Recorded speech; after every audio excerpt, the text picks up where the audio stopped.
তাদের আসলে মুক্তিতে সমস্যাটা কোথায়? কারা বাধা দিচ্ছেন? দেশ যদি জালিম মুক্ত হয় তাহলে সমস্যা থাকার কথা না। দেশ আসলে জালিম মুক্ত না।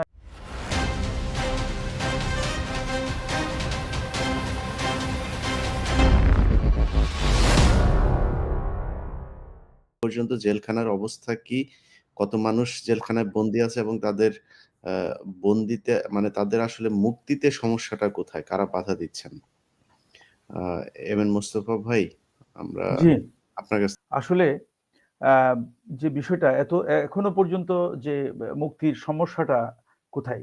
সমস্যাটা হলো আমরা যে মুক্ত হয়েছি, আমরা যে জালিম মুক্ত হয়েছি, দেশ যদি জালিম মুক্ত হয় তাহলে সমস্যা থাকার কথা না।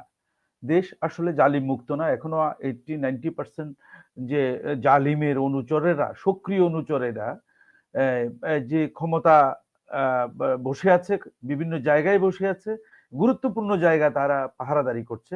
এটা তো এই যে মেনজি সাহেবের বক্তব্যেও উঠে আসছে এবং আমরাও জানি।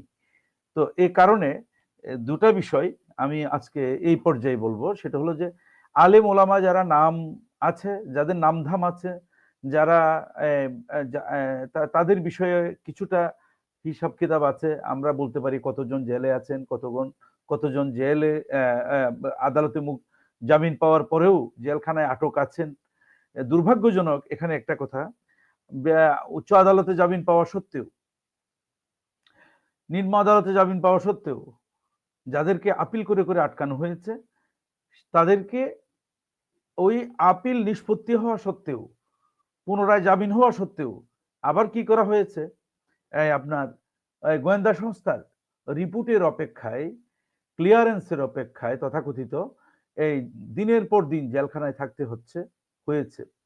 তো যেটা আমাদের এই ইয়া ভাইয়ের ব্যাপারে যেটা মাওলানা মহিবুল্লাহ সাহেবের ব্যাপারেও যেটা হয়েছে, একদিন আমি চট্টগ্রাম জেলখানায় আরো আইনজীবী সহ রাতের ১২টা বাজে গিয়ে ওনাদেরকে কঠোরভাবে জিজ্ঞাসাবাদ করে তারপর রাতের ১টায় ওনাদেরকে ছাড়িয়ে আনতে পেরেছি।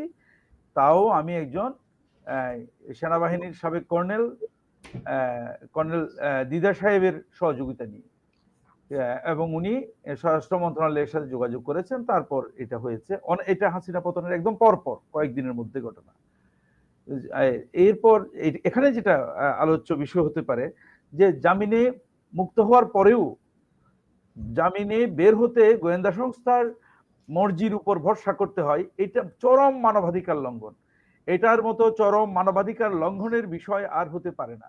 আর জালিমরা যেগুলো ঘটনা ঘটিয়েছে, আমি যেটা একটু করে বলছিলাম যে বড় বড় আলেম যারা আছেন, যারা কওমি আলেমরা আছেন, এমনিতে আমাদের আলিয়া লাইনের আলেমরা আছেন যারা ক্ষতিগ্রস্ত হয়েছেন মিথ্যা মামলায়, সাজানো নাটকে, তাদের যে হিসাব একটা আছে।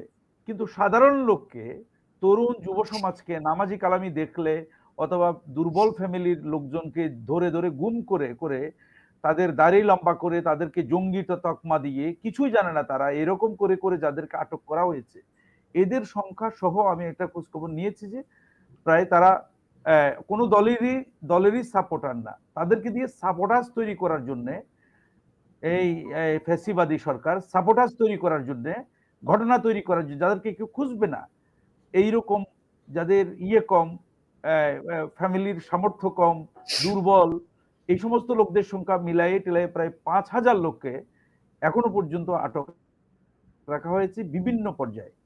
এবং এই মামলাগুলো একসাথে যদি প্রত্যাহার করা না হয়, একসাথে মামলা প্রত্যাহার করা না হয়, তাহলে এই ফ্যামিলিগুলো এই আইনি মোকাবেলা করার পন্থা জানা এবং মোকাবেলা করে বেরিয়ে আসা, এটা খুবই অসম্ভব ব্যাপার।